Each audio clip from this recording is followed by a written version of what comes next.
You select your stack plan and move into Configure Space Plan. For each floor, you assign a floor plan. Floors 1 through 4 are staying the same, no changes needed there. Floor 5 is new, so you select the correct floor plan from the available options, confirm it in the preview window, and move in. And again, the AI doesn't leave you staring at a blank canvas. It takes your stack plan, your team allocations, your historical adjacency data, and it makes an optimized suggestion of where each team should sit within the floor. Customer success and account management are placed with the right number of desks according to your stack plan. All 185 work points are allocated. You haven't had to manually drag a single team. But you're not just accepting the floor plan and moving on.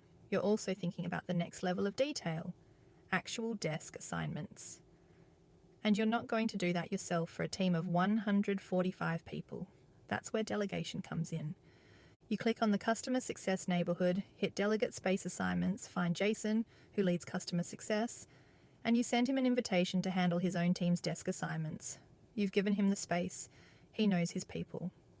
This is exactly the kind of decision that should sit closest to the team, not with facilities. SpaceOps makes that delegation seamless, with a clear audit trail and a progress tracker, so you always know where things stand. You continue through your floors. On floor 2, the engineering floor, you notice that you're only using 168 of the available work points, and you've since heard that engineering is going to grow beyond the 106 allocated in the original stack plan. So you make an adjustment. You take a bank of desks that was assigned to product, reassign them to engineering, and now product has no desks on this floor.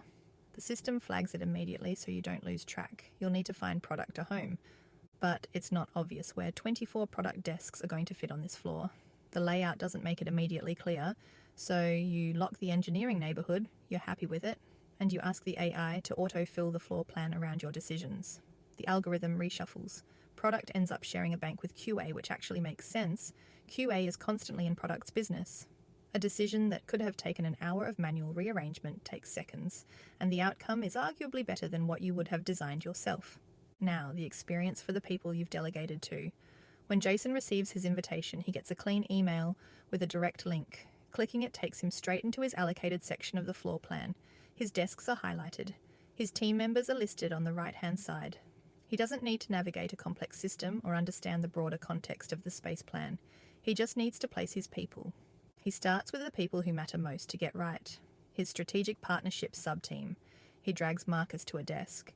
He wants Oliver nearby, so he clicks the desk opposite and assigns Oliver there. These are relationship-aware decisions that no algorithm can make for you. But once the anchors are set, he's not placing all 145 people by hand. He asks the AI to autofill the rest, and the system draws on historical seating data, who sat near who, what the team's previous patterns looked like, to make sensible placements around the anchors he's already set. He reviews the result, zooms in, swaps a few people around, makes the judgment calls that only he can make, clicks, confirm assignments, he's done. Back in the admin view, you're watching approvals come in across all your floors. The dashboard shows you exactly where you are, floor by floor, person by person. You can see at a glance that Jason hasn't submitted yet. You can follow up with him directly, or assign a backup if he's travelling. There's no ambiguity, no chasing emails, no wondering whether someone forgot. When the last approval lands and you hit 22 out of 22, you're ready to schedule. You choose your move dates. You decide whether to cancel existing bookings for spaces that are changing. Important for managing the transition smoothly, you choose when to start accepting bookings for the new configuration, because you might not want people booking the new space before the move has actually happened. And then you hit schedule. And on the day, the new floor plans, team neighborhoods, and individual desk assignments all slot seamlessly into your live environment. People open Kadence and they see their new desk, their new floor, their new team layout. Bookings are updated, assignments are in place. The move happens in the system at the same moment it happens in the building. No scramble, no confusion, no one showing up and not knowing where they sit. This is what good looks like, not just a faster process, though it is faster. A better process, one where your decisions are grounded in real data, where the people closest to the teams are genuinely empowered, where the AI does the work it's actually good at, and the humans stay in control of the things that require judgment and context. That's SpaceOps.